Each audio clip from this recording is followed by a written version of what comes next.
अज फिर डोगरी फोक दे राही तुंदे सामने रूबरू होना।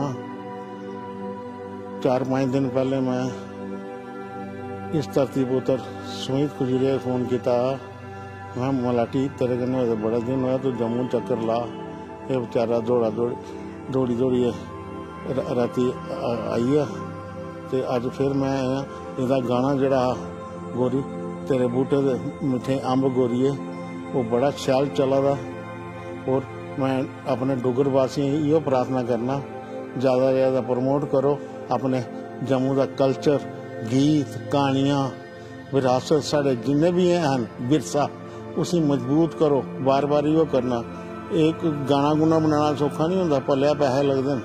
वो बेचारा पलिया मेहनत करा डोगरी की जिंदा रखने ताई सब कुछ करा दा। बेचारा उतों कदे बॉम्बे का कदे दिल्ली का इत्थे आई जांदा, ओहदे पैसे लगते। साढ़े भी डोगरें का ये बनता कि उसी आशीर्वाद दो ताकि अगे निकले आने वाले दिल जम्मू का नाम, डोगरें का नाम रोशन करे। इहदे कन्नै मैं अज मेरा विषय कुछ और है। आज़ादी की लड़ाई हर फिरके ने योगदान दिते दा। कई कुर्बानियां हुई दियां, कई अपनी कुर्बानी जो जागरूक है उन्हें संभाली लिया, उन्हें प्रोजेक्ट किए। कई लेदरपुणे अपने शहीदें गी भुलिए, उहदे कन्नै की होया क्या शहीदें कन्नै भी इंसाफ नहीं कर सके अज।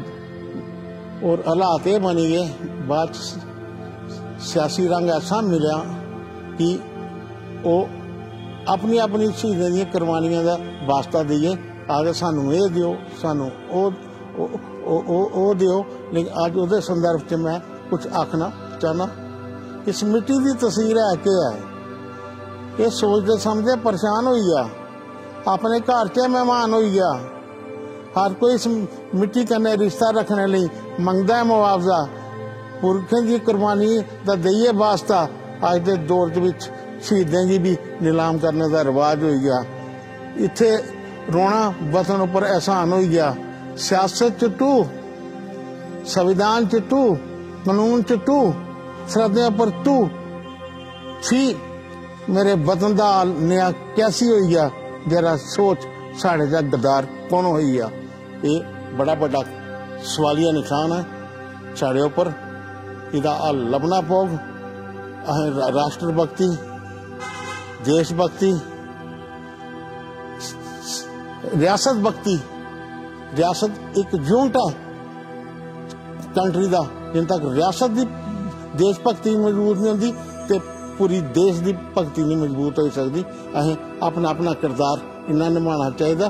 अस कठपुतलियां नहीं बनना चाहिए किसी की भी ताकत, जिहड़ी मर्जी ताकत हो, जितों मर्जी आदि हो। असें अपने वतन के प्रति वफादार होना चाहिए। इहो साड़ी पहचान है, इहो साड़ी आन है, इहो मान है, इहो शान है। इसके अलावा साड़ी कोई पहचान नहीं। तिरंगा साड़ी जान है। इहदे कन्नै मैं आखंग अपना सहयोग रखो, भाईचारा कायम रखो।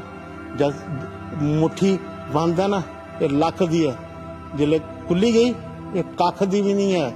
और इहदे कन्नै मैं अपने डुगर वासियों ही प्रार्थना करना, डोगरी बचाओ, विरसा बचाओ। अपना जो भी साढ़ा बजुर्गों का दिते दा सब कुछ उन्हें सांभिए रखो। ये आने वाले नस्लें जिहड़ियां उनके ताईं एक कम आना है। महाराजा हरि सिंह दा जिहड़ी छुट्टी अनाउंस हुई है, ये डोगरें की सब तो बड़ी जित है कि महाराजा हरि सिंह राजा प्रजा का होंदा, कुछ जात बचेस का नहीं होंदा। ये दिमाग से फतूर कढ़ी दो कि साड़ा राजा उदा राजा। सारे जिहड़े भी डोगरे जिहड़ी मर्जी जात हो, जो मर्जी उनका मजहब हो, वो साड़ा राजा है, राजा था, लेकिन मरिए भी वो अमर है। डोगरी फोक ने मता जुड़ो, डोगरे मजबूत करो, डोगरी भाषा मजबूत करो। और घर बोल चाल च लियाओ, जिथे भी जाते हो फख्र कन्नै बोलो। इहदे कन्नै जय हिंद, जय जम्मू, जय डोगरा।